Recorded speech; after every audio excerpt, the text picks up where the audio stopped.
I owe it to my mother. My mother's the reason I did it. My mom's the one who said, just get your foot in the door, do it. So what are your feelings on like apprentices today being like, we should be getting paid, we should be making money off of this? Like, somebody made the comment, it's like, that's just boomer mentality where, you know, if you don't live, breathe, and drink it, like, then obviously, you know, you can't be a tattooer. And they're like, just coming out, and I was like, what the fuck is all this stuff? Yeah. And you know, and it's just like, whoa, this is like what tattooing could be. And I think so I would be reminisce in my job if I did not ask, how was fucking InkMaster? Oh. I can't. And I still have people walk in this shop and say, wait, is this the InkMaster shop? Was somebody on InkMaster in this shop? And they don't even care who it was. They just know that we were an InkMaster shop.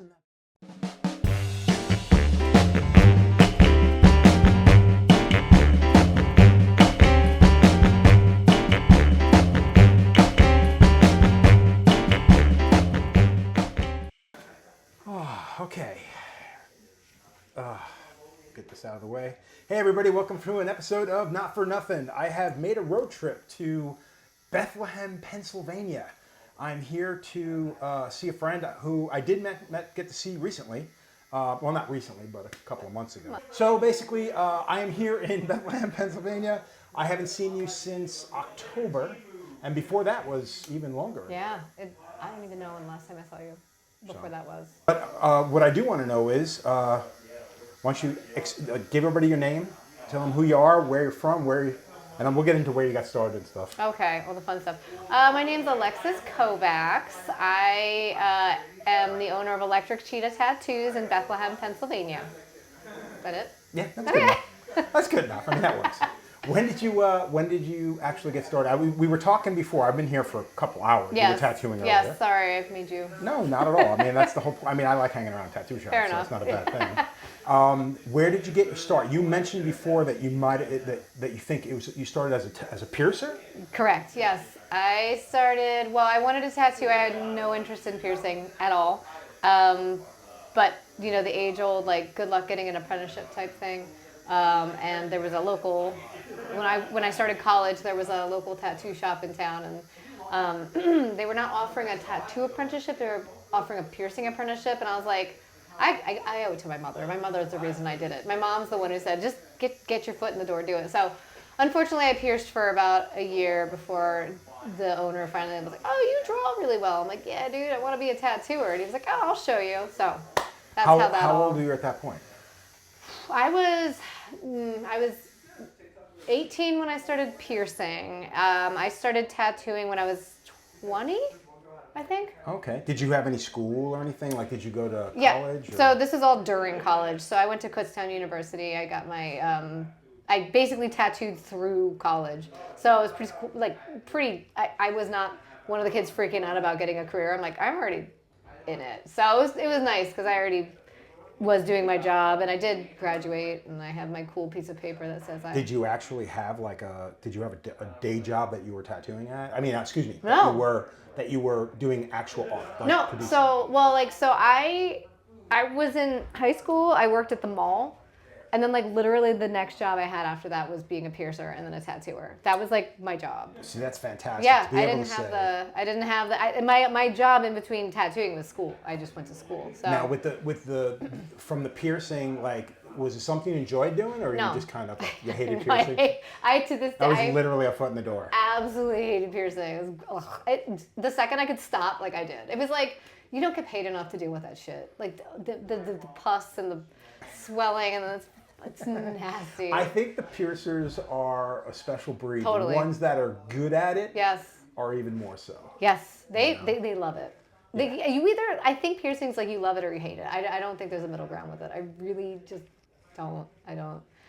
Last piercing I ever did, my sister asked me to pierce my niece's ears, and I had to borrow my friend's husband, actually, who I just tattooed, let me borrow like piercing needles and stuff, and I did it in my shop. I was like shaking. It was awful, and that was like 10 years ago, and I'll never do it again. So when you started with he thought you did good art, and he just felt like you should apprentice. Yeah, well. So did you kind of lay a little bit of groundwork for being like, hey, I want to.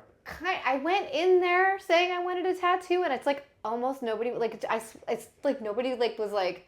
It was like getting gaslit into a piercing apprenticeship because I was like, they were like, oh, well, you're a piercing apprenticeship. And I'm like, no, I want to like tattoo. And they're like, oh, but the piercing apprenticeship. And I'm like, what? I think, I probably was drawing in front of the owner, like on, just to be like, hey, look at that, I mean. See, so the shops that I worked in, there were 2 shops. We had piercers in both shops.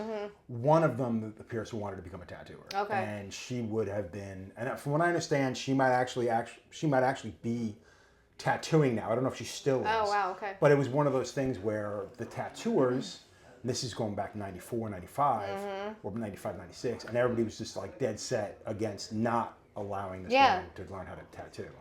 And I could see that if like I want to be a piercer, but I'm in the industry, so I might as well tattoo. Yeah. But it's different. Like I mean, at least for me, because I didn't want to pierce at all. I just wanted to get into the shop. So I could see both sides of that completely. How long did your actual apprenticeship last? Like, was it pretty traditional? Like, yes. Did you learn how to build machines, learn Yes. how to make needles, Yes. autoclave, like Yes. all the everything? Old school. I was like right at the cusp of before things got weird. Yeah. Or modern or whatever. Like I mean, like literally, I got so good at making needles too that everybody in the shop actually paid me to make their needles because there's my part-time job. I was very meticulous. Now, very were you meticulous. did they do anything where you were was it just considered like you're doing this for free, you're the apprentice, you do it for us? Did anybody give you a kickback for any of the needles and stuff? I got paid to, like once I was a tattooer, I got paid to make needles because I had to make needles if I wanted a tattoo. Right. So then it would be like, hey, can you make me some 3s as well? I'd be like, yeah, like for like $20 or whatever. So the shop owner would buy all the supplies, but we were responsible for making them. But yeah, when I was an apprentice, I had to make them for my boss. For free.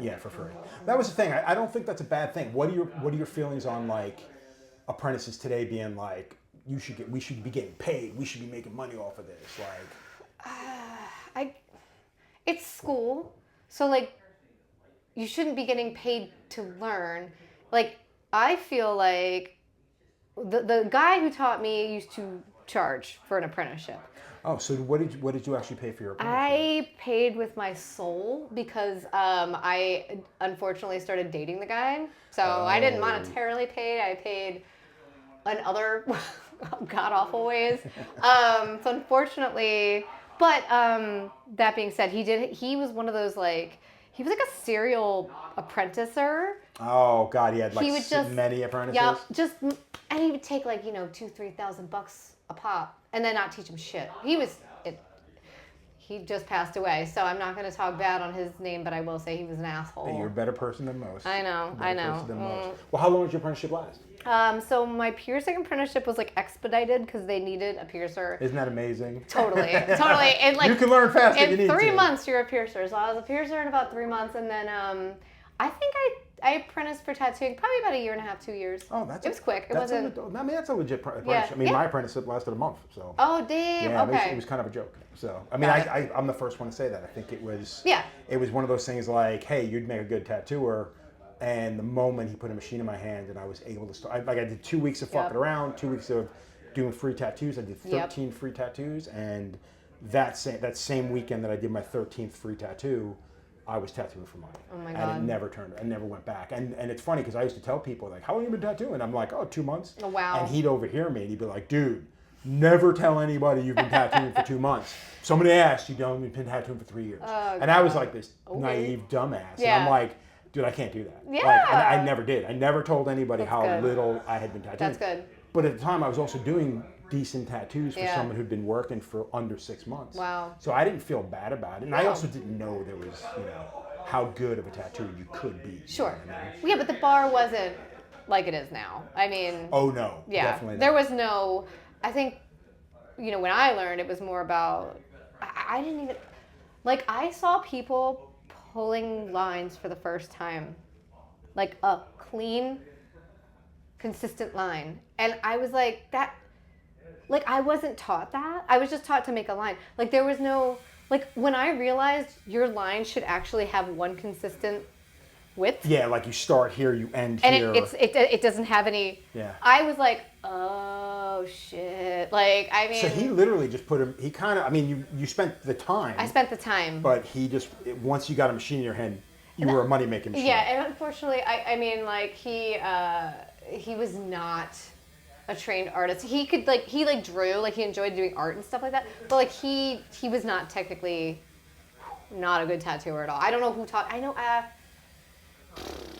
he was from, like, the Reading. He tattooed with all the Reading guys. You know, it's funny too because Pennsylvania's got a lot of history behind Yes. it when it comes to that. Yeah. And most of what I know, my first in with Pennsylvania artists were guys like from Reading, Scranton, like Mark Fairchild, like, you know, Brian and Tracy from, you know, from the Reading area and whatever. And like I was like, it was rough. Like back then too, back in the early 90s, kind of a heavy Nazi thing happening out here. Like the Reading convention was the first time I'd ever been to a place where we had to deal with those people. You know what I mean? Wow, that sounded fucked up.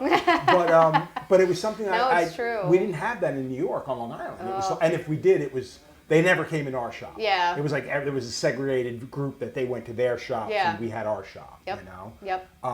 Did you have to deal with a lot of that shit Yes. in the shop? You did. Yes. My I can't even use the word mentor. The dude who taught me was like part of that. So yeah, he was like in with Tracy and Brian and all them. Like he was like one of them. Well, considering, I mean, as this is going to sound fucking weird, but it's a relatively small group of people. Yeah. Like they kind of tend to know one another. Yes, correct. And unfortunately, I didn't find any of this out until like I was deep in it. And what do? I was turned down by, because I'm from Westchester. I'm not from the Lehigh Valley, and I was turned down by like every single shop I went to look for an apprenticeship. So when I got in, I'm like, I can't. I'm not into this thing, but I can't. What year was this? 99. In 99. Okay, so back then too, there were shops that started to apprentice female tattooers, but it wasn't quite as like prevalent. Like, I mean, there were a handful, but not a lot. Like, I'm trying to think on Long Island, you know, the majority of the female tattooers were older. They came up in like the 70s and 80s. And then you had a group of like, there was a gal named Lynn, another one Gina, and they'd been tattooing. Well, Lynn probably started before, she started before me, probably like late 80s, early 90s, and then Gina came up in the mid 90s. And so you started to see it, but when a woman started tattooing back then, that was kind of a big fucking deal because a lot of shops either didn't want them or they fucking wanted them because they knew that it brought its own, its own clique. I think, would you say having, you know, being a female tattooer, are you busier? Well, I wouldn't say busier now, but was there a time where you were super busy versus, or were you busier when you first started? Like, in other words, I know popularity has something to play in it, but I'm trying to think of like from the standpoint of like as a female tattooer, you know, starting in the late 90s, early 2000s to like say now. Yeah, well, not so much now because you've been tattooing for a longer time now, so it's like it's unfair to use that. But I'd say like mid to end of 2009, 2010. That's when it was really kind of a thing. Yeah. And, you know, shops were now looking to get a female tattooer. Well, it's funny you say that because, like, I jumped a lot of shops. When I left the first shop I was at, I tattooed at quite a few shops. I moved to Texas. I tattooed in Texas. And they were all, it was different in Texas. I mean, they were just so welcoming. It What was part like of Texas? Austin. Oh, that makes sense, it was such a great time. And that would have been, like, mid-2000s? That was 2005. And that's, honestly, that's when Texas was still hip. Like, I mean, it was cool as shit. And nobody wants to hear this now, but Austin from the early 2000s when I used to go for the conventions and stuff, like Star Texas and stuff. That was the shit Loved back it. then. Yep. Now it's become very gentrified and boring as shit, like real hipster. And it's expensive. Yeah. I haven't been to Austin in years, but like most of the shops, my portfolio generally spoke for itself, or maybe it didn't. I don't know. I was a kid. I was like tattooing for 5-6 years, so I'm like, look at I'm so good at tattooing, and you know, who knows? Maybe they just saw boobs. I don't know. I think deep down you would know, though. Don't you think that, like, and again, I think that you can be tricked into thinking that, no, I'm that fucking good. Sure. You know what I mean? But I can't help but think that in the back of your mind, I got hired because I'm a fucking broad. Yeah, well, but that's the thing. So like, I don't think that actually ever happened. That's what I mean. Yeah. I really don't. I do. The one guy, yet again, another dude who's dead. Dude, I'm like the Black Widow of tattoo shops. I cannot tell you. I gotta remember that. How I don't many, think I'll ever guest here. Dude, how many people I've worked for that are not alive anymore? It's actually kind of crazy. But the one guy, when I moved back from Austin, he was literally, I mean, to my face was like, I've never hired a woman and I will never because they bring drama. And I was like, let me tell you right now, I fucking hate drama. That's not going to happen. And he hired me and he was like, wow, like you made me eat my words. I'm like, yes, you see these guys? This is your drama. I'm here to fucking work, dude. So I agree wholeheartedly on that. I think that the majority of the reasons that a lot of shops didn't want their piercers to be tattooers is because a lot of times it was a female piercer for a time. And there was a lot of drama. And I agree with you wholeheartedly. A lot of the drama, for the 9 times out of 10, is brought on by the fucking guys. And I think there's a bit of sexual friction when you have a female in the shop that it can very easily turn into, because everybody's going to assume that you're coming in there that you're either married or dating one of the guys, or you're hooked up with the owner of the shop, you know. And back then it's an ignorant way of thinking, but that was pretty fucking. I think that's pretty normal because shops weren't these open books that they are now. Right.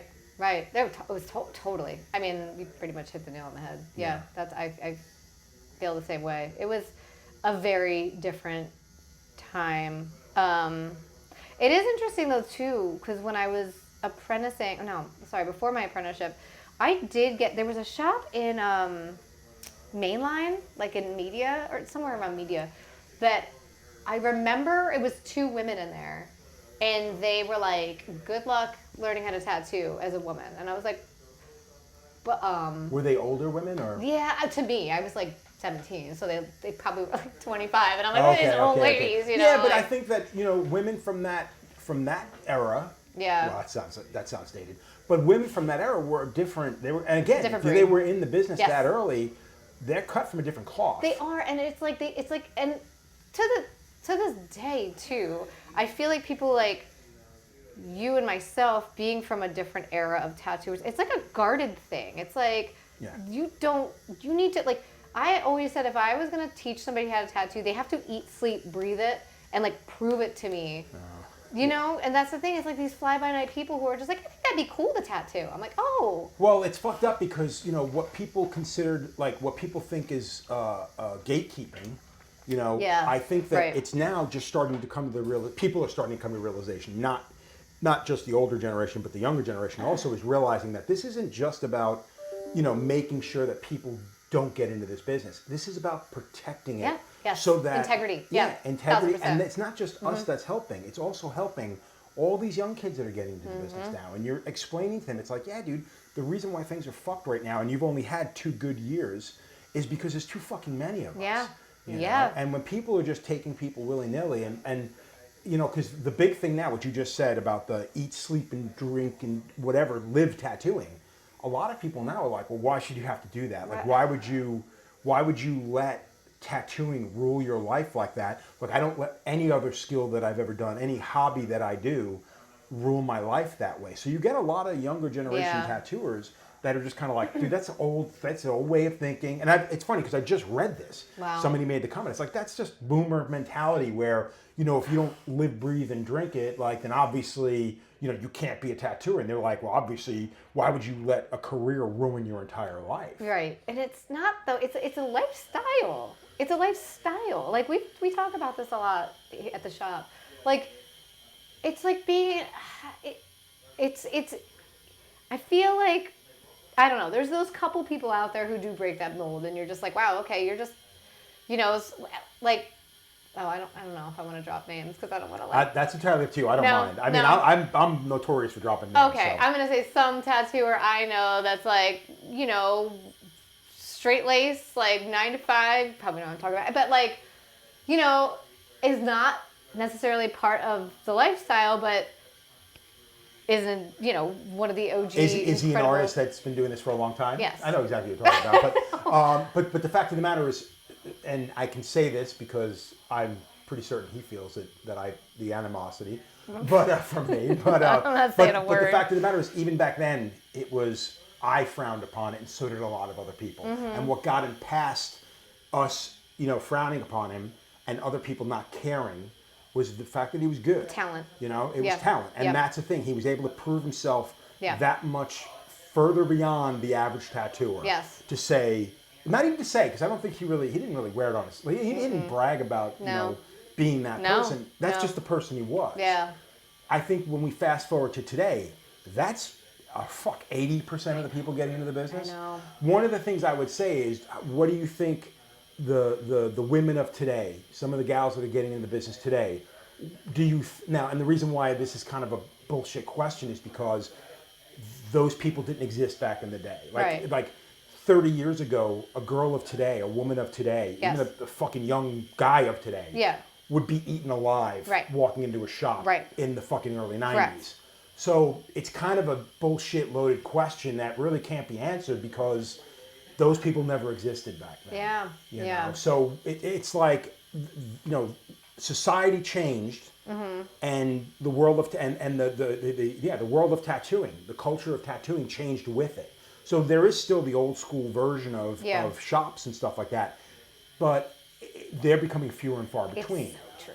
Yeah. I think there's going to be like a happy medium too, which is why I like that. Like, we have some older tattooers here at my shop, but then we have younger tattooers. So it's nice because it covers all the ground. Yeah. And even like our youngest tattooer here, he's so invested in the scene. He's like an old head. He's like uses coils. Yeah. They all do. All of my dudes use coils. They're all old school, but then they're also still,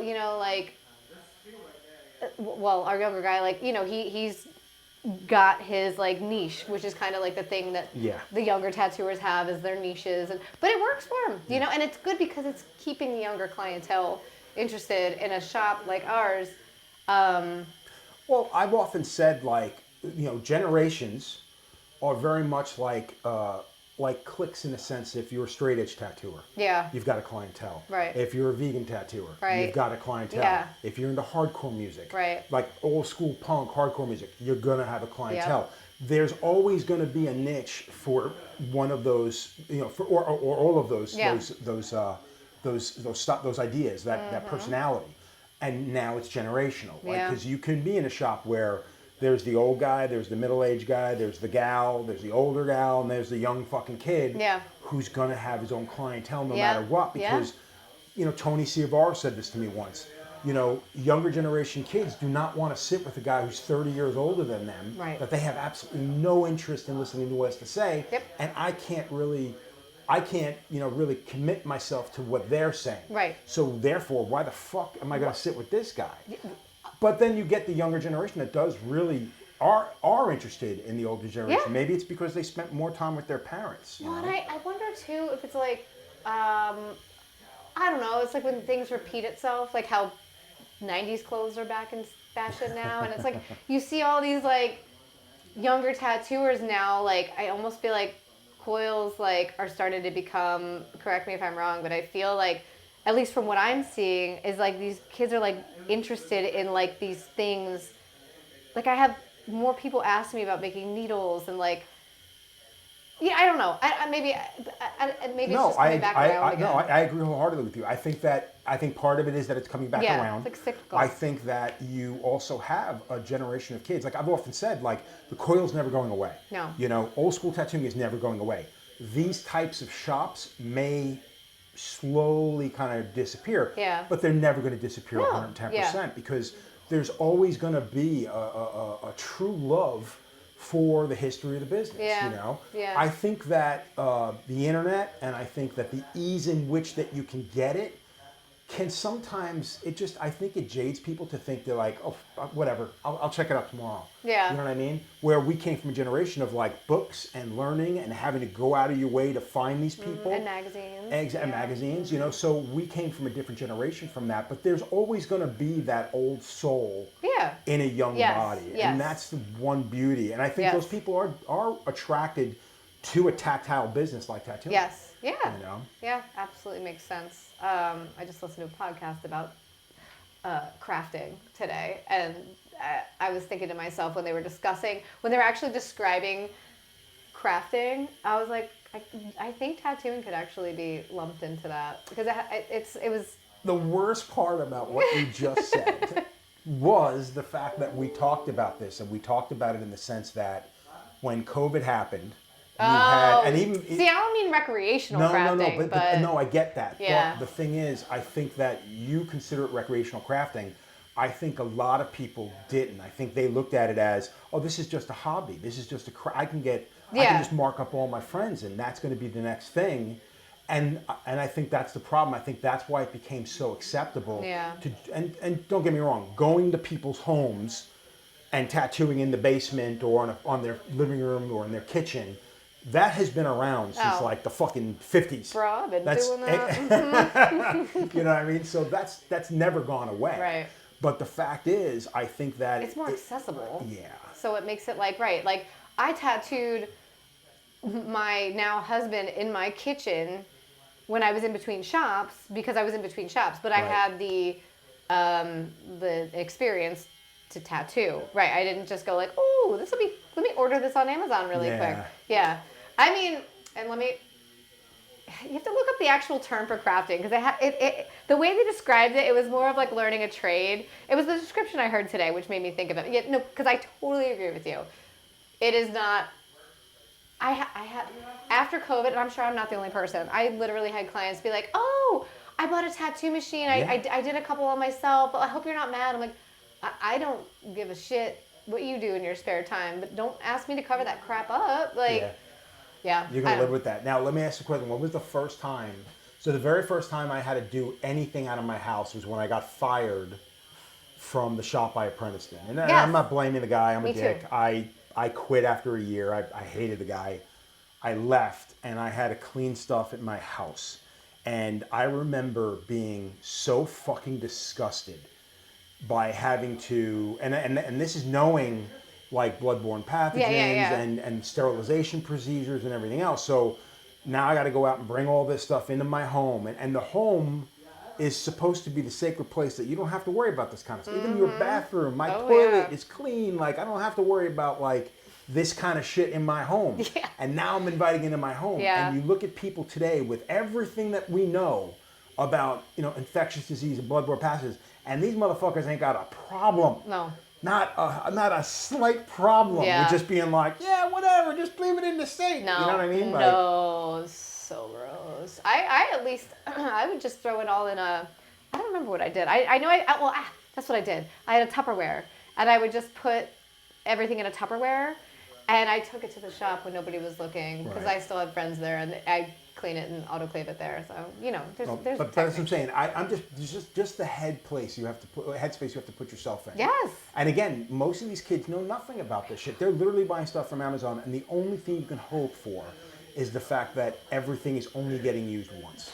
But you know full well, when you buy a machine, you buy needles, you buy tubes, you buy whatever, none of that comes with Sani wipes, none of it comes with any kind of maticide, and it comes with no directions. They don't show you how to wrap your machine. Right. I mean, and so if you really sat down and, because we say everything's plug and, or I say everything's plug and play, everything can be ordered on Amazon, but the fact of the matter is there is a list of shit that needs to be purchased for you to do this properly without the fear of literally really hurting somebody. You know what I mean? Oh, and 1000%. most of these kids don't know what that is. And that's what's fucked up. And I think hence the gatekeeping. I think that's where all that comes back, is because we were trained the hardcore way. Right. It's like you didn't do anything until you cleaned tubes for 6 months. And you knew why you were doing it. Yes, exactly. And you see and you understand, and I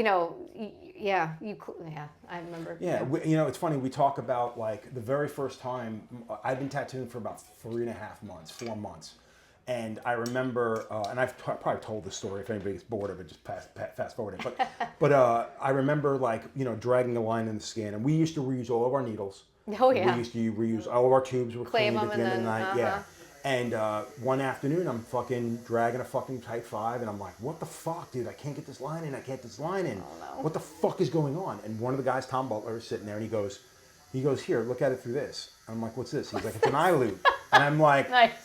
What is take it, looking at that, and I'm like, oh my God, the fucking needle's like this. Oh, God. And I'm like, holy shit. He goes, yeah, dude, you should be looping all of your needles. Well, he never told me. He never told me. Oh, my God. So the end of the night, we're we sterilize everything. I pull it all out, and now I'm going through each one. The owner comes in, and 3/4 of them are a pile of garbage, and the other ones are the ones that are acceptable.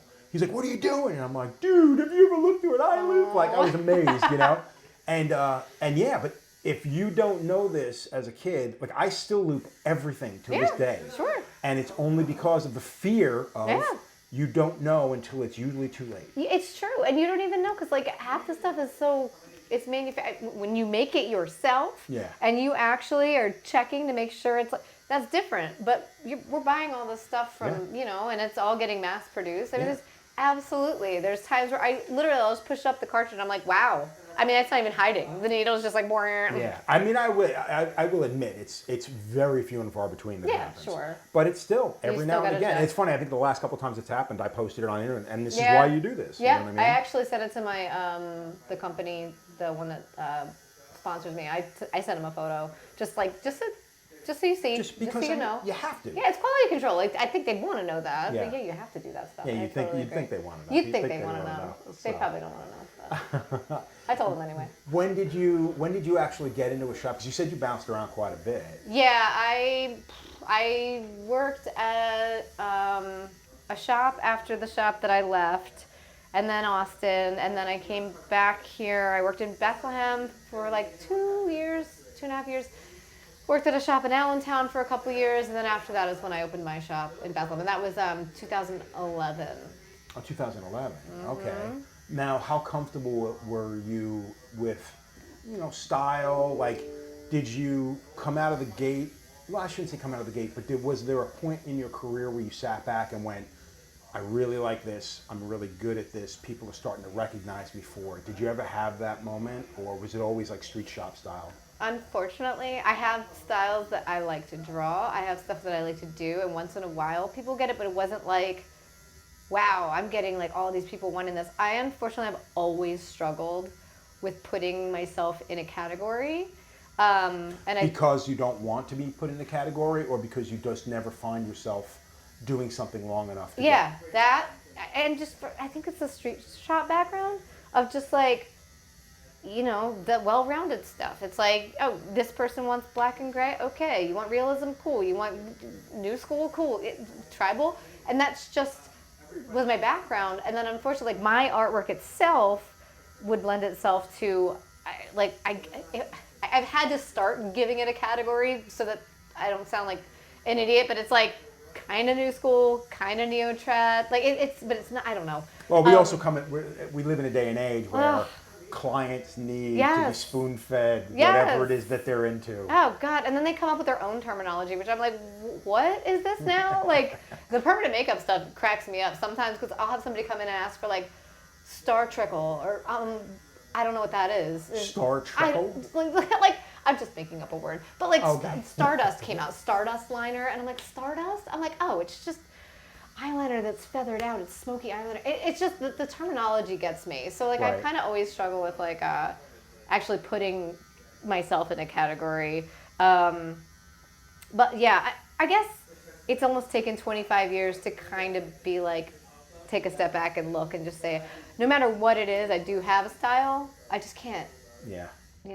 Well, that's I get that. I mean, I'm kind of the same way, and now it's like, 30 years later, I'm going backward in the sense of it's like, I do anything. Like, yeah, me too. I dig doing color, but at this point, what you want is black and gray, then I'm your guy. Yep. Oh, you want your dad's initials? Okay, whatever you want. I don't care anymore. Exactly. I do have to say too, the one nice thing about doing that, I think it gets you out of your comfort zone and it keeps your chops up. Yeah. Like I have always struggled with line work because unfortunately not being taught how to do it very well. So it's like when I do have like a fine line challenge or something, I'm like, okay, like you got this, So I was gonna say, I think because you brought up fucking comfort zones, we should bring up the next stage. Here we go. So, and again, I don't want to dwell on this because the fact of the matter is, like, you were a great tattooer beforehand. And so my first meeting with you was the TV show, was Best Ink. Mm-hmm. And I remember being genuinely impressed by half the people that were there. Yeah. And not knowing who they were. Like, I didn't know anybody. Well, was Roman in your season? Yeah, Roman was in that season. Yep. Roman was the only person on that season that I knew. And I remember being like, damn, these motherfuckers are good. And the challenge thing was what really blew my mind, because I've often said this, like, if I came up to somebody and I said, you need to do this, that, and the other thing, and blah, blah, blah, blah, blah, and you've got 2 hours to do it, I'd just be like, go fuck yourself, dude. Like, this is a tattoo. This takes as long as it takes. Mm-hmm. You know what I mean? But you guys, how old were you when you did that? 30. 29, 30. How long have you been tattooing at that point? So it had to be at least, 9 years? Yeah, around 9 years. Yeah, I 9 guess years. so. Yeah, 9. What was your impression of being pushed? Did you feel comfortable because you were a street shop and you could do anything that comes your way? I felt extremely comfortable with all the challenges. The only thing that we struggled with a little bit, I remember in the beginning, is the amount of time they gave us to come up with the design, make the stencil, get our station set up, and do a tattoo. Yeah, and I remember, and they ironed it out. They gave us our specific time. So that was, but once they figured that out, that wasn't bad. I think my biggest like takeaway, it actually gave me like a, everybody gets stagnant, and 9 years is a long time. And I was kind of going through like everybody does, just the like, I don't really care about this anymore. I'm not into it anymore. I'm over it. And it truly like lit a fire under my ass. I remember after the whole thing was done, we had that little after party with everybody. And you came up to me and you said, "Hey, I really appreciate this because this really reignited." Yeah. And I was like, "What the fuck are you talking about? Like, you're a fucking great tattooer. Aww. Like, why the fuck are you talking about you're not?" See, that's the thing, is from my perspective, I can't understand how anybody wouldn't want to do this. Yeah. You know what I mean? And how I guess I can understand how people can get burnt out. Yeah, I think that's. I mean, and again, I do nothing but bitch and complain about everything. But the fact of the matter is, I adore what I do. I love everything about tattooing. There's a bunch I don't like, obviously, because that's just the way it is. It's just life, But realistically, I couldn't imagine walking away. Yeah. And we see, we see a lot happening nowadays where people are just, hey man, I can't do this no more. Yeah. And I've said this a million times, what drives me crazy about the rest of the business is that it's just the pure insensitivity of individuals being like, well, fuck it, dude, bounce, get the fuck out. Yeah. Why do you have to make an announcement? Why do you got to do this? Why do you got to do that? And you sit there and it's like, dude, you know what they're walking away from. They're like going. And it's one thing for somebody who's been tattooing for 3 years. Oh, I just can't do it anymore. Like somebody who started tattooing in 2020. Yeah. And now they're like, oh, fuck it, I'm not making any money. Yeah. Go fuck yourself. Goodbye. Yeah. You know what I mean? Like, you shouldn't be in it anyways, We didn't want you anyway. But when somebody's been doing this for 25, 30 years, you know what I mean? And they're saying, I have to go. And then you got these young fucks just being like, well, yeah, dude, why are you making an announcement? Just fuck off, leave. We don't need you here no more. Fucking bounce. And that drives me fucking crazy, because this fuck knows what that person is walking away from. Yep. And that, I think it's the insensitivity of a lot of tattooers now. Yeah. Which, by the way, sounds gay as shit. I'm like, you guys suck. But it is that insensitivity and this lack of giving a shit about the rest of the people in this business. Which is what I think has gotten us in the situation. I'm getting really down again. I don't mean to. But I think it's what's gotten us in the situation that we're in now, where you don't care who you buy your gear from. Yeah. It doesn't matter if you're buying it from a local tattoo supply company or if you're buying it from fucking Amazon, because I mean, it's just the way it is, and it waters down till the end, where I don't think you're going to have a reputable tattoo supply company you're going to be able to buy from, because they're going to get priced out. Yep. And that's the fucking shame. And I think it starts with, I don't give a fuck that you're tattooing, that you're quitting tattooing. Just walk away. Right. Do us all the fucking favor. And I hate that. Yeah. I really don't like it's awful. And I mean, but everybody goes through that. And for somebody who's been doing it for that long to say something like that, I mean, they are going through it. And I think sometimes teachers take sabbaticals, I think everybody needs a reset. And I don't know, every time I've had a show thrown at me, it was kind of always at the right time, because it's not like I was going to quit tattooing. I did think about it for like a minute, but I was only tattooing for like 5 years. And I also had a terrible experience with my, the guy who taught me whatever. Well, so that's a big deal too. Again, being a woman that early in the business, and I'm sure there's going to be a lot of people that are going to say, fuck her, whatever. But I can see being a woman that early in the business, it's a lot. It was a lot. I was sexually harassed on the minute, by every minute. But it wasn't even that so much. much is just like I don't. I am totally going off on a tangent, but I'm just going to No, say it that's, real I mean, quick. dude, actually, I'll be honest with you. We're doing pretty good for not too many tangents. Oh, good. Yet. Okay, good. My old, so like, and I tried to teach this to my younger guy who works here, my apprentice that I have had one tattoo apprentice. I'll never do it again. But the thing is like, I was taught by him, do not look at other tattooers. Do not look at magazines. Do not look at what they're doing. I don't know what they're doing. I can show you what I'm doing. So don't go to other shops. Like, he basically wanted me to stay in this little box. So unfortunately I did. I mean, I didn't. I remember, like, you know, looking at magazines, obviously, and just, Right. I remember it was like Tom Renshaw and Nick Baxter was just coming out, and I was like, what the fuck is all this stuff? Yeah. And you know, and it's just like, whoa, this is like what tattooing could be. And I think I was so just jaded about, I wasn't happy. I wasn't doing work I liked, and I wasn't told, hey, you can draw whatever the fuck you want. Maybe people will get it. Here's a line weight. Here's a thick line weight and a thin line weight. You can have fun with that. I remember when Intense came out, it was like, because it was just like, wow, look at all these fucking colors. All these colors, exactly. Yeah, and like, because it was just like, you had your Permapro, and it was like, he didn't even like teach us like mixing inks. So it's like, I felt in a box, I was bored, and I think what Best Ink did, I brought it back around, what Best Ink did was, it was like, talking to the guy, I remember sitting with London and John, and they were like, dropping all these artists' names, and they were like, and this and that, and they were so covered in tattoos, and I was just like, wow, you guys are like so, they just had such a different outlook and a different experience than I did, and it got me like amped up, because they were like, you should be super into tattooing. And I remember London like telling me like one day, he was like, I'm really sad that you're like not into this. Like, I am so sad about that, because like, you shouldn't be. And it's what I needed. I needed those guys to be like... That so sounds like something London would say. Yeah, I know. That so sounds like something London would It say. is, yeah. But it was good. They really, the whole experience of it. So apparently you weren't doing conventions back in the day, like... Reading. So that, again, Reading is a tough one, especially back then, because it was a very tight-knit group of tattooers. Yeah. The one thing I will say, like, between Reading...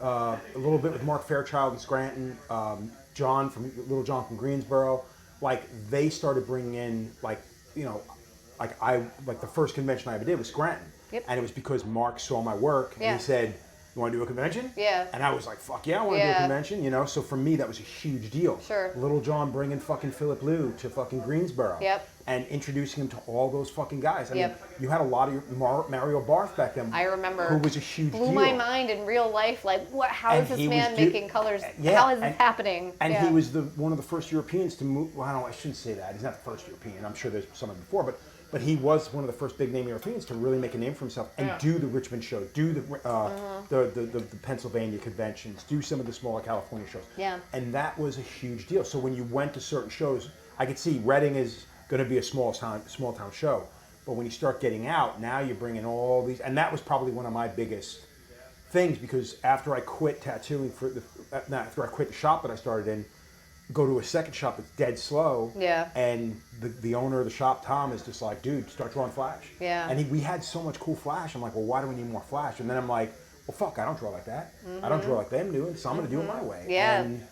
And that's what put me on the fucking That's map, awesome. you know? That's awesome. But it's that thing that, and again, you could have, you know, it's funny, like, you can bitch and complain, I can bitch and complain about what's happening today because of the amount of talent that's out there. But back then, it was a similar situation, just a really, really, really, really, really small version of what happens today. Sure. So back then, if you stood out even a little bit, you were either going to be made fun of or everybody gravitated Or towards everybody's it. going to, absolutely. I totally Because agree with that. we broke a lot of fucking rules back in the day because you just, not so much you didn't care. No, but it's true, because anything new was like, whoa. Anything different, because I remember like when like New School kind of first came out, and it just threw everything that I had learned, I mean, just out the window. And it was like, wow, I remember like double lining and like filling it in with like a mag, you know what I mean? Like crazy super It new wasn't school just shit. single pass 5 or single pass like 7. Sculpting that shit into like a super thick line. And what was that? Oh, I can't remember the flash. There was this one flash set, it'll come to me, But I just remember like getting new flash sets. One of the companies that would come sell product would come by. You had Bullseye that was local to here in Yeah. New Jersey. Yep. But like, you know, I'm used to like Cherry Creek and all that crap. Yeah. And then they would come out with Mike Bolt. Oh, David Bolt. David Bolt. That's it. Dude, I'm like, his it's name's coming. come up 3 times Really? this past week. Yeah. But I remember seeing that when they would show us the flash to buy. We were like, what is this? Like, we can tattoo this? And it was the hardest shit to tattoo ever. I'm glad glad any sense. I'm glad you said that because it was one of those things. It was like, what is this? When even? you looked at it, you were just like, this is fucking sick. And the moment his line work sucked. Yeah. I shouldn't say his line work sucked. No, but the lines on it that came with it. It made no sense. Exactly. What am I doing? And then you're sitting there like, what the fuck is this? So 9 times out of 10, you got to do it your own way because you did it his way. It was just no way. It made no sense. But yeah, it's so funny. Yeah, that's actually, that was one of those things too that was just like, wow, like that's so cool, like seeing. So after the show, you had another, like, you would started, I would imagine you'd start doing shows after that, right? That was like it's funny because like I've been tattooing since 2001, but I feel like my after Bet Stink was like my rebirth where I like actually became a tattoo, like a honest to God, like talented, semi-talented, whatever. Like that's when I became Alexis Kovacs. You felt an actual a shift, a presence, in yeah. yourself. Like I became more confident. I started doing I was doing like I think like 15 shows a year or something like that. Shit, yeah. I was doing a lot of shows, and it was cool because like people were like, I mean, anybody would offer me a show. I'd be like, yep, any show. And shows were awesome back then. Yeah. Holy crap, I'd book up, and it was weren't awesome. as expensive as they are today. You could get a booth. Still get a hotel room for relatively cheap. Yep. People were excited to go to conventions. Yes. Not to say that clients aren't excited today. I just think there's a different type of person that goes to conventions now to get tattooed versus then. Yes. Because then you were trying to get something you couldn't get in your hometown. Correct. And it can be said that the reason why that is because today there's great tattooers everywhere. I say that to people all the time. Yeah. When people are say stuff about like, oh, all the good tattooers are in the big cities, I'm like, that's absolute bullshit. You look in your town. I guarantee you there's somebody in your town that is talented. Yeah. Every town. Yeah. It's everywhere. And like a lot that goes on in this business, and the shame of it is the fact that, there should technically be less tattoo conventions nowadays, and there's too many, entirely too many. Yeah. And that's the bitch of it is because realistically, it just waters it down. It waters it down. And the only people at that point, it's me complaining, is the promoters. The promoters are the ones making all the money, and the tattooers jump through hoops. And it's changed. Like when you go to conventions now, are you booking before you get there? Or are you trying to book what comes through the door? So I'm trying to book. And I remember there was a point in time where I'd post I'm doing these conventions and we'd have an influx of emails and I could choose what I wanted to do. And now I'm like, Jesus Christ, I'll take whatever. If anybody wants to book, please, somebody book for the convention. Yeah. And then the freaking thing that pisses me off more than anything is when you're sitting there and somebody comes up to your booth and they're like, oh, wow, I really wanted to make an appointment with you, but I didn't know how. And I'm like, oh my God. I'm like, it's just, yeah, so I definitely, I always try and book before I get there. Well, that's the thing. Like, I remember I got into a habit of, like, not booking because back in the day, you would just show up because we didn't have the internet. We didn't have, people had to physically call the shop. Yes. So you very rarely took appointments. Yes. And then it got to a point where it's like, okay, well, you need to start. Now you're getting influx of people calling. Yes. Try to book one a day. Yes. And then do walk-ups the rest of the show. And then now it's gotten to the point that if you don't book before you get to a show, there's a very good chance you're not going to tattoo at all. Yep. And that's where I started to get to a point where I'm like, well, fuck conventions. This is getting stupid. It doesn't make sense. I mean, I've always been able to break even. Even at the shit shows, I still have always been able to break even. It's only recently that I've actually been taking hits. Yeah. And I'm like, I can't do this. I can't afford to do this shit. Like, I got a kid.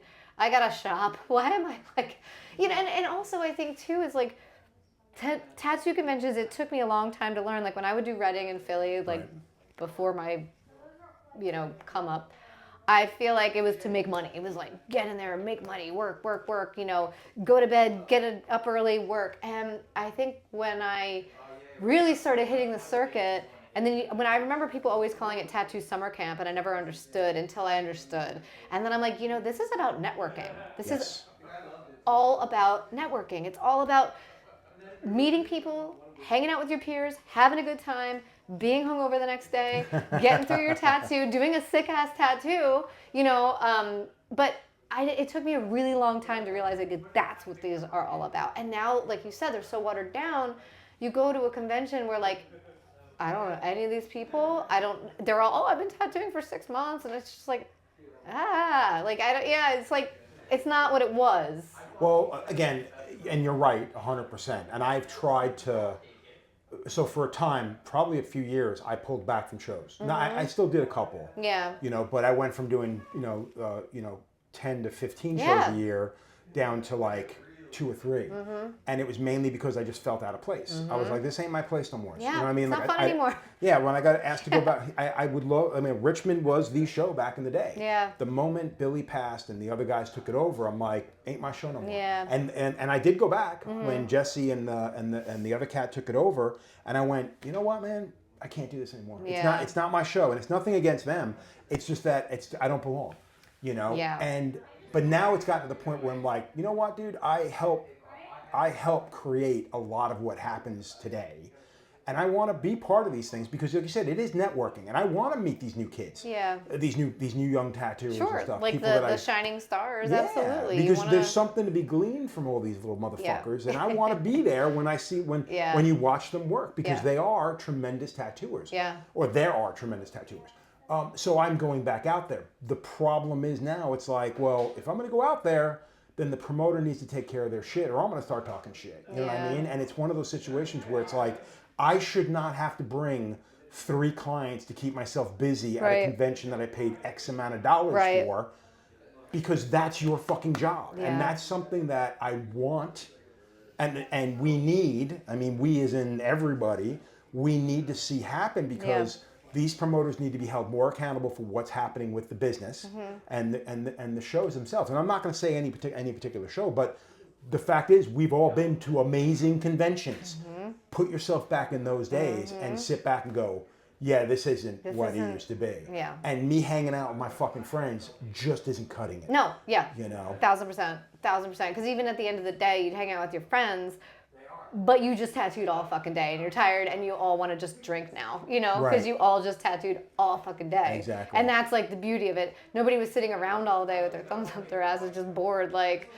You don't want to party after that. It's like, this sucks. Yeah, I will. That's a really good way of putting it. Because when you've worked all day, and you go out for that late night meal, and you sit down, you have your food, and if maybe you're with the friends that you're going to hang out with, you have dinner, and then you go back to the bar, or you meet with everybody else later on. There is something special to have worked all day, and you should be exhausted, but you're so adrenaline driven that you just want to fucking hang as long as you possibly can before you crash out.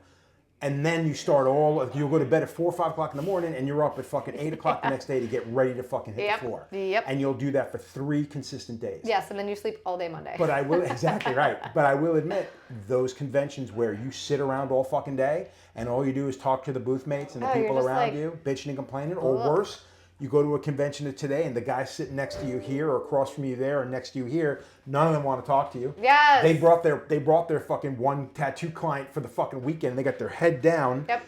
Good on them, but they could give a shit whether or not they meet you or not. So that is draining. There's no adrenaline rush. No. That is just, this fucking sucks. It's exhausting being exhausted. Yeah. It's and it's also too, because you're just sitting there thinking holy shit, I spent this on this, I spent this on this, I spent this on my room, I spent this on my, and you're just like, oh my God, if I don't break even on this, what was this? Yeah. What was this? I could have just stayed in my house or my shop, My recommendation to anybody yourself is if the reason you go to conventions is because you want to hang out with people, you want to vibe with people, whatever, go to one of your friends' places. Take a fucking week off. Take 5 days off. Midweek, go out there. Do a guest spot. Yeah, guest spots are what's up. Because when you do that, everything with conventions, you could give a shit. Because you don't need to hang out with fucking 90 fucking people. No. 9 times a day, you're going to hang out with fucking 5 or 6 of them anyways. Right. So get those people together and do that instead. I agree. I think guest spots are like the best way of doing stuff like that. Just like cold calling, like shops you've always wanted, you know, just to hang out, to meet people. I mean, I've always loved doing guest spots. Yeah. I think, you know, you get to really actually hang out with people. Yeah.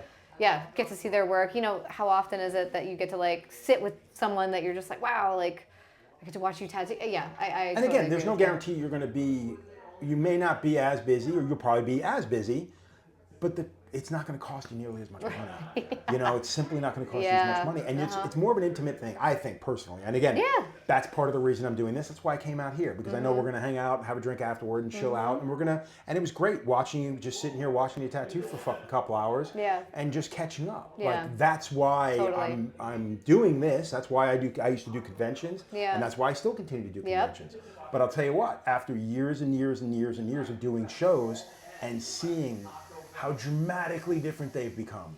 And this is not just me being an old prick and like, you know, well-wishing the old days. It sucks today, man. Yeah. Like, and if you don't know the difference, Shame. there's a reason why we are the way we are. And you know, it's sad because like James, my young guy here, when he first started working here, he's like the old soul, and he was like, you know, oh my God, I want to become a tattooer because of you, and he's like always respecting me. And I'm like, I'm gonna take you to conventions, you're gonna love it. I'm gonna show you the ropes. And it's like, I take him to conventions, and he's like, this sucks. I'm like, yeah, dude, I'm so sorry. I was like making all these great promises, and I'm like, well, doop doop doop. This Well, kind it of is blows. the worst when I used to tell, like, people ask me all the time, they're like, what's the best conventions? Yeah. And I'm like, the best conventions were 15, 20 years ago. And I know that sounds shitty, but Yeah, it's the but God's honest truth. it's true. I can't tell people. I still tell people for the States, you know, I tell people Hell City is always a good time because Ohio is just, I mean, shit, it's 20 some odd years now. Detroit was a show that I Love used it. to do back, I will and always do I'll be Detroit. doing it this year. Detroit celebrates 30 years this year, so if you've never been to Detroit, I think honestly this year is going to be the year to go. Yeah. I went there for the 19th year, which was 11 years ago now. That's the last time I was there. That's crazy. So it's one of those things where there are still great old school shows. And I'm sure there's a lot of younger shows that are going on too that people can say the same thing. But when it comes to the overall old school vibe and feel, not many shows compete anymore. You know, like, you know, Paris was one of those shows. Oh, in its European heyday. shows are great. European shows are different in a sense, but even those have changed dramatically. Sure. I haven't you been to know? one in years. Yeah, so last time I did the last Paris show, I did the last Paris show, not what's happening now. And then the old London show, I did the last of the London shows. And again, it was great seeing everybody, but it was one of those things where I have expectations that are just not being met anymore. And I don't think I'm being unreasonable for asking or wanting. And I know I'm being a romantic and thinking that way, but I can't help it because you do know better. Yeah. You know what I mean? You do know better. Absolutely. You know, we're not changing, this is the worst part of it, we're not giving up, you know, window fucking pulls for fucking power windows. Right. You know what I mean? We're giving up what took place in the fucking 90s and early 2000s for what's happening today, which is just bigger, more shiny bullshit. Yeah. And I think that the kids coming up today and people like us, we're kind of being, we're being sold short because I don't think people know how to pull off what happened. Or they can't. Maybe it can't be done No, and anymore. I can't imagine anybody. I saw a meme that kind of summed it up for me. And it was like tattoo artists in 1995. And it was like a guy standing there with like, you know, tattoos up to here with like, just like, you know, tough dude.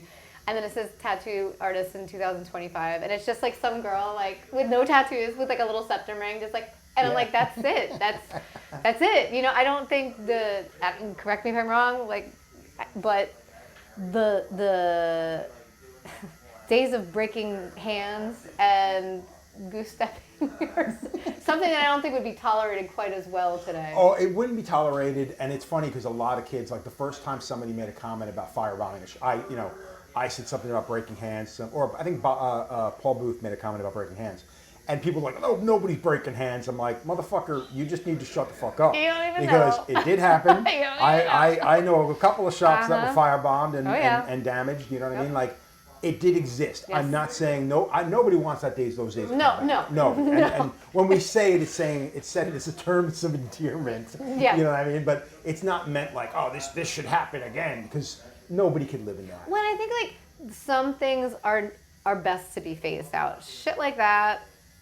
Yep, we can move away from that. And I wear it with a badge of honor. Sorry, I wear it with a badge of honor that I was through that, and that I was through that. But I am happy that people don't necessarily have to go through traumatic apprenticeships anymore. Have hoses stuck up their asses and shit like that. That's great, because that was awful. It's almost like, I still think people have to work for it, but it is, there's a give and a take. It's like I said, I wear it with a badge of honor that I went through the shit. But I feel like we had to do it so that these kids don't have to. But that being said, I do think that the newer generation just at least needs to acknowledge and appreciate the crap. Well, again, I mean, like you said, you went through it. Never to do that to somebody else. Right. Now, it's not like a guy who beats his kid. The kid's going to grow up to beat his kid. No, it's a different day and age. Yeah. You know what I mean? And it's not quite as serious as that. Yeah. You know what I mean? And it's not the mental struggle that people go through with that. An apprentice and bringing somebody in and not wanting to you want to do better for that person.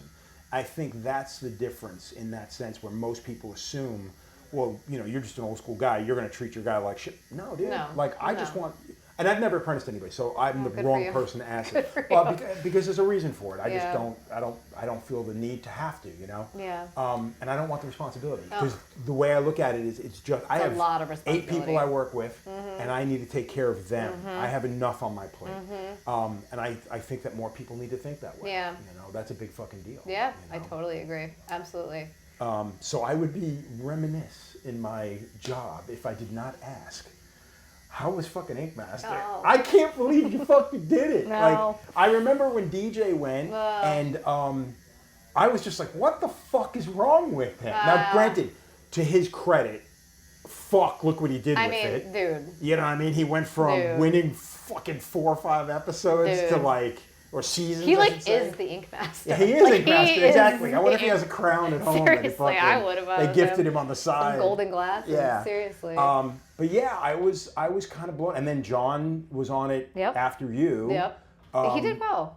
He came in third again. He came third again. I was like, you. Oh, it's funny too, dude, because Nobody- I was there a couple weeks before I did the Honest Tattooer, a couple weeks before he was supposed to do, before the end show. And I was giving him shit. I was just like, so you won, right? You did win, right? You had to win. You're not going to come in third again, are you? Oh no. Just fucking with him. But I also really honestly believe that he did that well. Yeah, I thought he did Because I awesome. saw the other people he was in with, and I thought, John's a great tattooer. He's a good tattooer. Very So solid. I honestly thought he really, could have won. I Yep. can't say he should have because I didn't even watch it. Yeah. But yeah, when I heard he came in third place, I'm like, oh, again, always a bridesmaid, never a bride. Poor John. Yeah. So how did they get you? I have to say, this is the one cool thing. I applied for Best Ink, and I had to double apply because I screwed up my first application and I had to resend it. It was like trying to get on that show. And then the cool thing about InkMaster was they actually called me, so I kind of felt like okay, But so that, I mean, I say this to everybody: when these TV shows they drain your life away, they rob you of your soul, they make you uncomfortable. Best Ink was probably the coolest 6 weeks of my life. I had an amazing time. InkMaster was the worst 6 weeks of my life. Jesus. It was such a different experience for me. I really can't say much about it positive other than free advertising. So, and I knew that going into it. Honestly, I couldn't do it now, not with my daughter. There's no way. If they called now, I begrudgingly No fucking way, no fucking way. But at the time, I didn't have a kid, and I'm just like, you know what? I went to France 2 years after that show, and people were starting to like come over and like, I don't know what they're talking about. I'm like, what's happening? And like the one of them in broken English was like, InkMaster? And I was like, oh shit, you watched that? And I had like a crowd of people around me. Yeah. It's international advertising for free. Yeah. You just have to give your soul away for.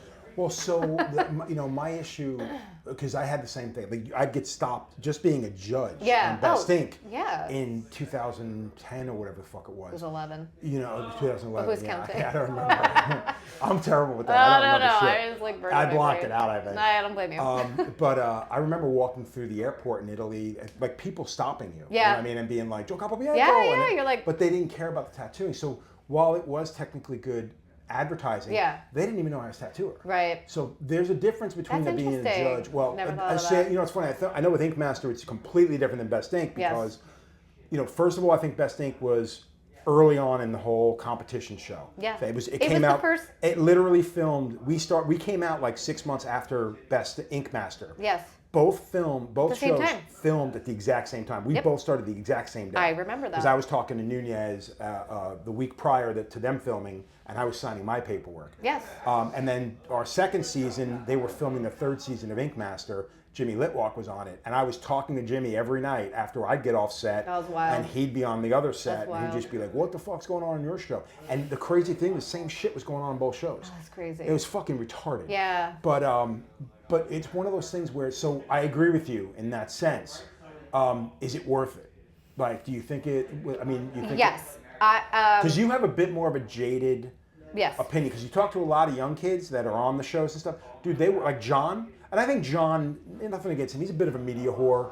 Like, he's a fucking pretty guy that just, you can tell. Like, to him, this is just another page in his resume, another line in his resume. Yes. And there's other people out there, I think, that maybe they come from such, you know, really kind of weird, shut-in kind of like towns, where to them, this is that golden opportunity to go out there. And they actually do, they loved it. They really ate it up. And I know Jimmy Litwalk for a long time was until he got fucked. Yeah. And now you talk to him now. I know. Oh, damn. I Not remember the conversation from when I saw you last with him.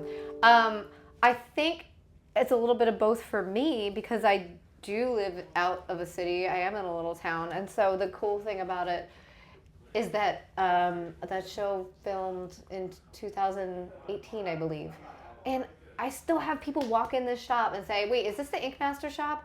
Was somebody on InkMaster in this shop?" And they don't even care who it was. They just know that we were an InkMaster shop. Doesn't that bother you? No, because I get people in the door. So my dudes are working. Okay. You know what I that's mean? a good way to say it. It's literally just business. Because I think the thing that drives me crazy is like I'll be sitting and working in the booth with Jimmy and I see the people out front of the booth and you know the only thing they want is a photograph and maybe an autograph. Sure. They don't care about getting tattooed. Sure. And they really don't give a shit what he does. If they go to his shop to get tattooed by him or do manage to catch a tattoo from him, they really don't care that. They don't care what you do. They just want to get from you. And that to me, it just cheapens it. It just cheapens it. But look, I don't have that here. I don't have that here. At conventions once in a while, somebody will be like, "Oh, can I make a picture?" I'm like, "Are you sure?" You know, but like here, it has been good for business. It really has. I cannot. It was a terrible experience. However, I can say it was absolutely worth it because of that. And we are in a slow season. We have been in a dry spell. Yeah. As you may or may not know, the tattoo apocalypse is upon us.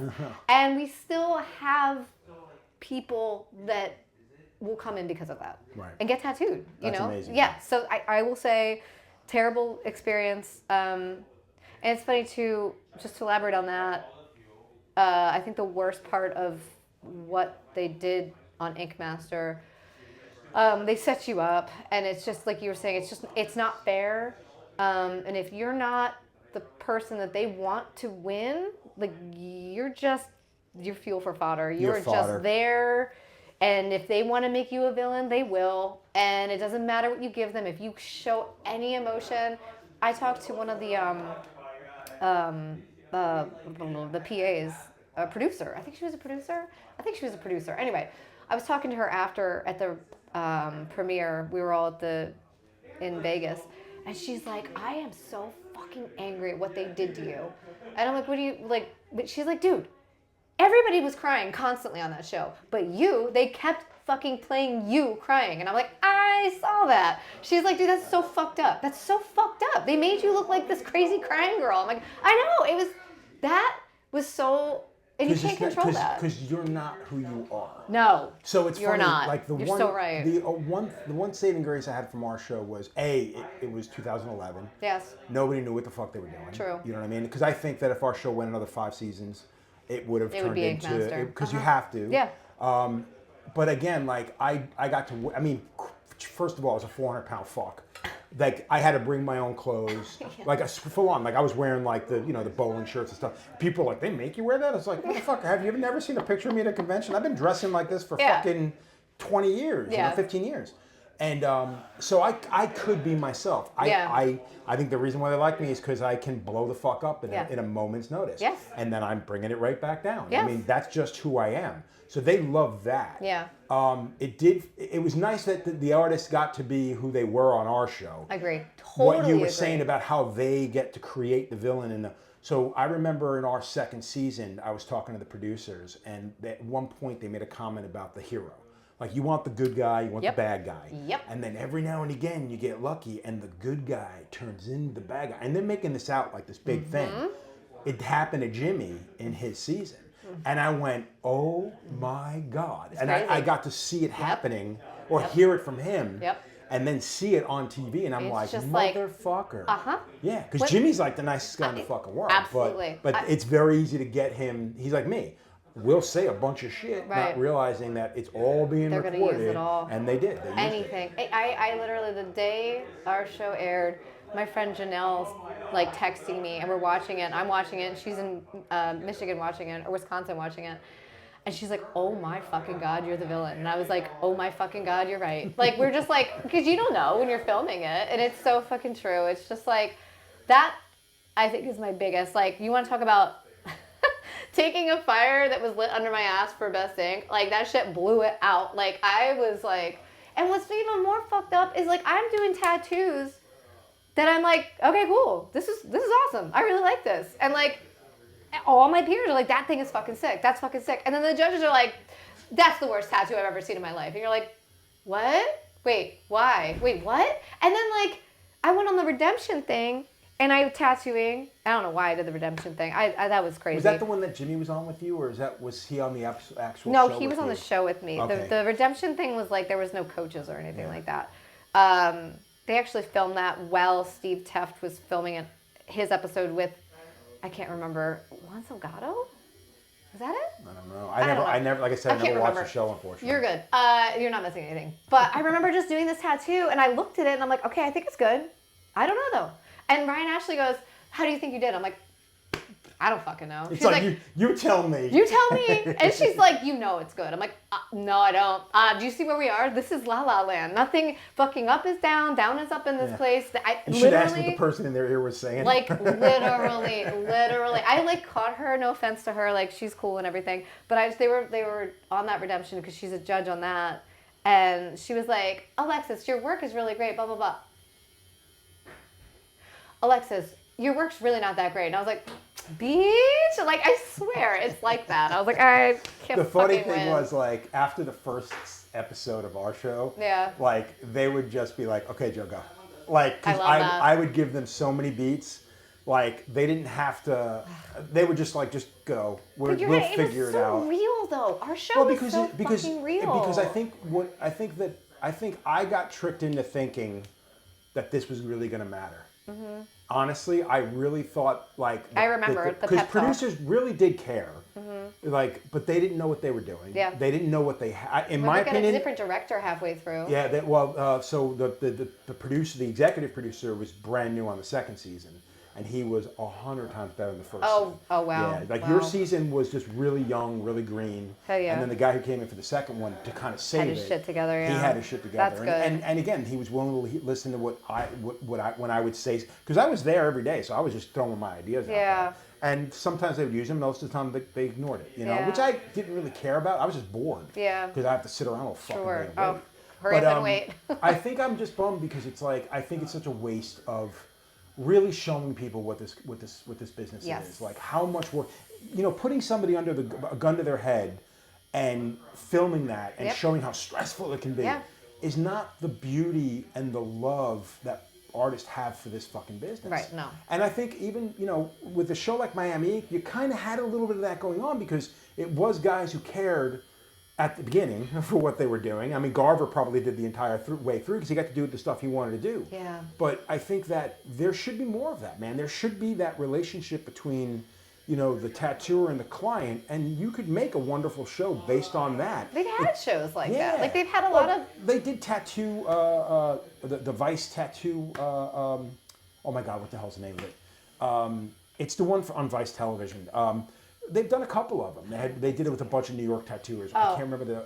There was that one that that was it Tattoo Tattoo Times? Wars. Well, Tattoo Wars I came know, that out. was amazing. Well, the problem with Tattoo Wars was I think Because it was just- really real tattooing. It was real tattooing. It was real tattooers. Yeah. But I think it was just poorly produced. Oh, yeah. And I think that's one of the things that was a throwback to the early videos, like the Roy Boy videos, Yeah. and it's not like it was rough and tumble guys like that, but it was just guerrilla filming on a convention floor. Like it just So cool. It's so yeah, no, Yeah, it's it cool, was but it's so difficult. cool. Yeah. So I think if you pulled something off like that now, you could, but I think at this point they want all the control.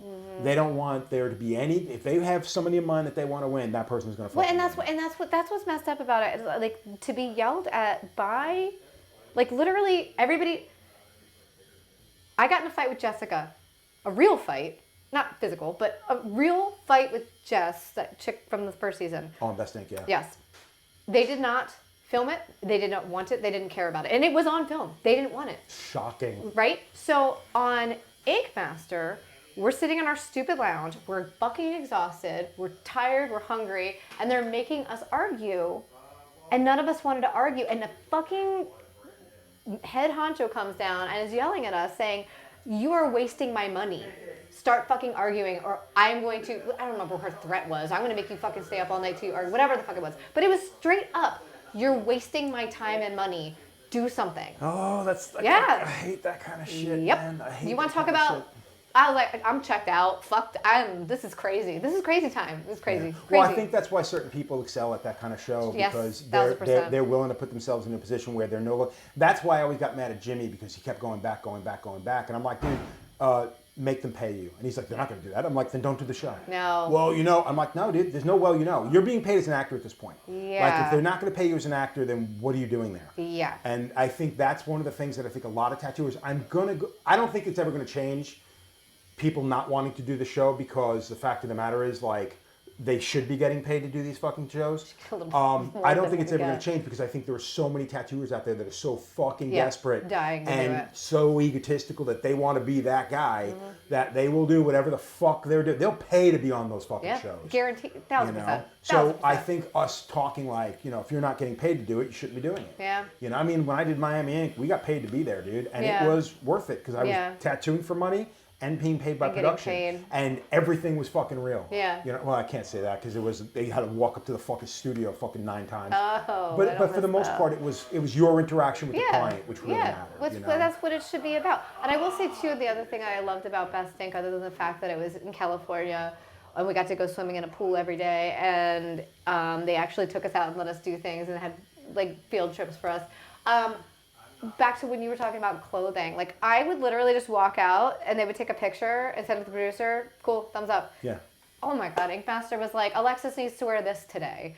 And I had to wear a fucking vest every goddamn day. Yeah, because they have to. Dude, you're like My an action character. figure. Oh You're my like an God, my action hair figure. was curled. I look like such an. I dyed my hair black the second I got off that show and cut it all off. I was like, I don't ever want to have purple hair ever again. I hated that person that they made. But every day it was wear the gray pants and the fucking vest and smoky eyeshadow. Oh God, I hated it. I hated it. Hated it. And let me tell you, I'm sure you've heard there's 2 bathrooms for 20 That's people. great. I went to the studio once to visit Oh, Jimmy. did you and smell the black mold? I was aghast. Yes. Where you guys had to Filthy. stay. It's a filthy room with black mold and 2 fucking bathrooms for 20 people. That's insanity. Yeah, dude. If nothing's gonna drive you crazy, that fucking. Yeah, I couldn't do that. Whew. I couldn't do that. I'm having PTSD. Yeah, I'm sorry. So we're not ending on this. We're not ending on this. You're in the studio now. You're in Bethlehem. How long have you? I didn't know this at the time, but you said you bounced around This is the third location for this studio. Yeah, we opened. I've been in Bethlehem the whole time. My first shop. The reason I even opened my first shop is I was doing rent at another shop, and I found a space for like half of what I was paying rent at the other shop. So I was just like, this is just cost effective because I had my own clients. So Right. I opened my first shop in a little tiny shop on New Street, and then I moved to a much bigger shop on Elizabeth Avenue. It's all in Bethlehem.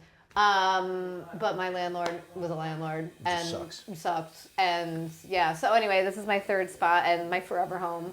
I'm not going anywhere after this. This is our little niche of Bethlehem. That's fantastic. Now, you've had a kid. I did. When was that now? I had her in 2021. She's a COVID baby. I had a COVID baby. Hell, you admit it. I mean, it is what it is, you know? Yeah, so that was another thing that was kind of like we weren't planning on having kids, and then... That's, it's funny, when I found out that you were pregnant, I was like, I don't remember go, her. Yeah, I don't remember her ever no. wanting to have children. No, it's weird, too, because, like, actually, like, I think most of the women that were on InkMaster, save, like, 2, we all got pregnant and had kids. Crazy. Isn't that wild? Well, Like, pretty much most of us. Do you think, okay, so for you said it wasn't really a planned thing. But, there could be a thing where you've done television twice. Yeah. You've got a successful business. You've got a great career. You know what I mean? So is it just you wonder if maybe that's just the next step for some of these women. Yeah. That, because as a guy, you don't really have it. I guess certain men are going to want to have children. Yeah. Carry on the name, whatever. But, do you think maybe that's got something to do with it? I did not try, so who knows? But I do have to say that I'm glad it happened when it happened, because I got my wild oats tattooer out of me in my 30s. You know, like that convention just every weekend, like never home. It's a lifestyle. Yeah, it's a lifestyle. Like and you I said. did it. It's like the rock star thing. I did it. I got it out. If I had had a kid back then and didn't get a chance to do that, maybe I would have just resented never being able to do it. Be regretful, yeah. So I'm so glad that I did it, because I'm fully ready, and I wouldn't change anything. I mean, What's it like being a mom and a tattooer now? How much did it change your work day, I guess? My work day is a lot shorter. I have to get home for like bedtime. Mom stuff. I have to make sure that like I get her to where she needs to be before I come here. Truthfully, the thing that I'm lacking is time to do art. I have no time to do art. I can see that. Do not get to do art, and unfortunately, like even drawing for tattoos, I can't do it while she's in the room because she'll want to do it. Which it's awesome that she wants to do the iPad, but I have to do my tattoo drawings at night after she goes to bed. But then I need to get sleep to wake up with her in the morning. So that's my biggest struggle right now, is just trying to get artwork done. So I would imagine as she gets older, you're able to spend that time together, that it'll just become a thing unto itself where that'll just be part of the day. That's what I'm hoping I would imagine. for. I don't have children, so. Right, and she's 4, so she's starting to like get the hang of like, being able to kind of do her own thing. So I'm hoping in a couple years it'll be like, hey, look what mommy's got to draw. Want to help me? Why don't you draw it? I'd love to like, she loves coming here. It's really, really adorable. She calls this a tattoo convention. She says, Mommy, can we go to a tattoo convention? I said, because she just wants lollipops. But it's so cute because she loves, and she'll sit in the chair, Mommy, I want a tattoo, but not a real one. I said, okay. So I give her a faked one. It's so cute. Yeah, it's awesome. That's fantastic. Yeah, it's the best. Fantastic. It's the best. Yeah. Well, is there anything else you want to touch on, or because this is a good place to end it? I think. No, I think get the bitterness of InkMaster. Yeah, get it out of. Bleh. Get her out. No, I'm good now. I have to have my yearly vent. Yes. Yeah. Exactly. Yep. Well, I really do appreciate you sitting with me. Thanks for coming. Do. This is awesome. So, yeah. I'm glad you got to see the shop. So I will have all of your shop information in the description below. Cool. And I want to thank everybody for tuning in to another episode of Not For Nothing. And like and subscribe, spread the word. I got nothing. I hate the ending of this thing because it sounds so fucking bullshit commercial. But yeah, man, I appreciate all the support. Thank you very much. Have a good one. Do a cool fade out.